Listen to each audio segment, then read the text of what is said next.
La discussion du groupe, c'est on ne fait pas d'obstruction. On présente des amendements et on essaye de convaincre. Ça, c'est la ligne stratégique depuis le début. Alors, comme je ne m'y suis pas très bien pris au tout début, j'arrivais plus à me rappeler du nom de la personne. Vous savez, l'épisode, j'ai dit, bon, on va les convaincre, il y a des gens intelligents, la preuve, il y a une médaille Fields de mathématiques. Bon.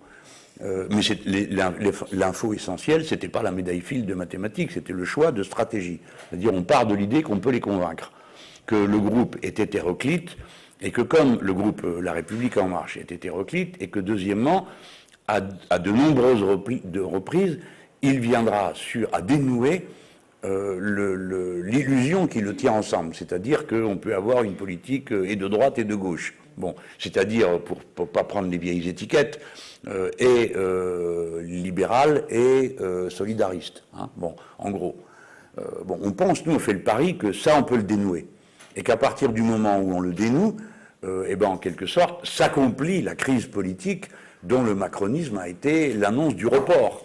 M. Macron n'arrive au pouvoir, La République En Marche n'existe, et d'une certaine manière, nous-mêmes, la France Insoumise, si vous voulez bien considérer que c'est un événement pas si banal que ça, que se forme un groupe politique à la première apparition d'une organisation.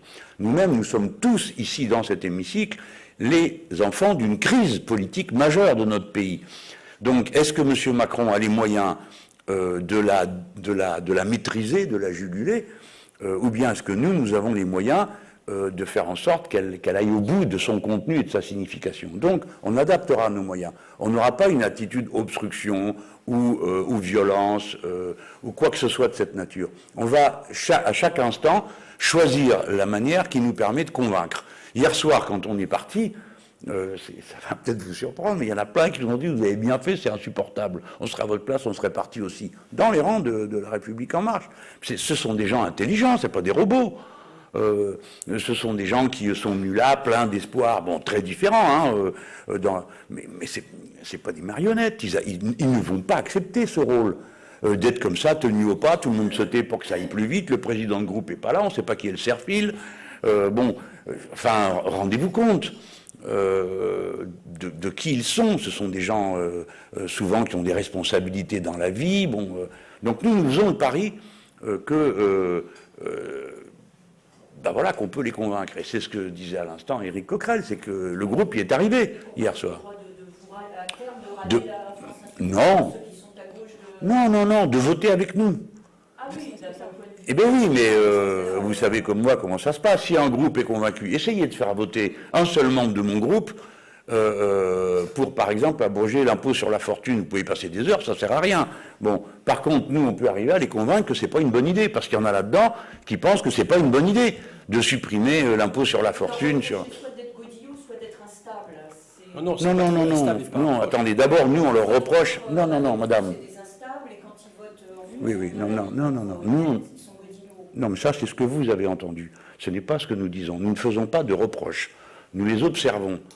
Nous voyons qu'ils passent par des phases d'ultra-godillot, et à d'autres moments que c'est l'instabilité la plus totale. Nous observons, nous, on ne porte pas d'appréciation, on a notre but.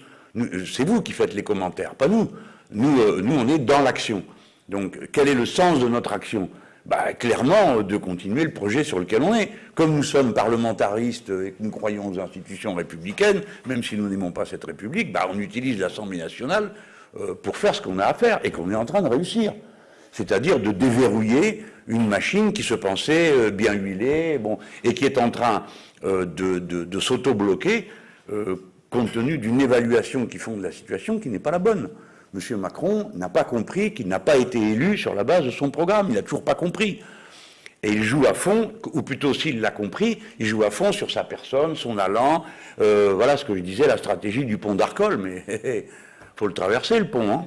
Pas simplement donner l'impression, il faut le traverser. Bon, voilà, donc on ne fait pas de reproches, parce qu'en effet, vous aurez raison, sinon ça n'a pas de sens. Pourquoi à un moment les traités de godillot et 5 minutes après d'instable? Non, c'est un groupe qui est traversé par une contradiction politique qui est dans la vie du pays, et qui a pensé un temps qu'il suffirait de méthode à poigne pour dominer cette contradiction. Non. Et j'y insiste, si on rapporte l'action politique aux objectifs annoncés, l'objectif c'était restaurer la confiance et donner l'impression que l'économie du pays était libérée. Je ne me suis pas trompé. libérer des contraintes, ragnagna, le code du travail et le reste. Bon. Et on est là le 28 juillet, la confiance est encore moins grande à cause du bazar qui règne ici. Et deuxièmement, en matière économique, on commence à expliquer que c'est les nationalisations, la solution aux liquidations judiciaires. Bah écoutez, on a le droit quand même de faire une pause en disant bah l'affaire est pas trop mal engagée pour nous. Parce que c'est ça que vont comprendre nos compatriotes. C'est ça qu'ils vont comprendre. Ils vont comprendre, ben c'est le bazar, ces institutions, ça marche pas. Ce truc pyramidal avec un président qui est là, qui se prend pour Jupiter, ça marche pas. C'est ça la conclusion numéro 1. Et la conclusion numéro 2, c'est, ah ben quand même, les nationalisations, ça a du bon. Il dit pas que des bêtises, M. Mélenchon, quand même, hein, quand même. Ça fait 3 ans qu'il dit qu'il faut le faire. Alors, les gens n'ont pas retenu.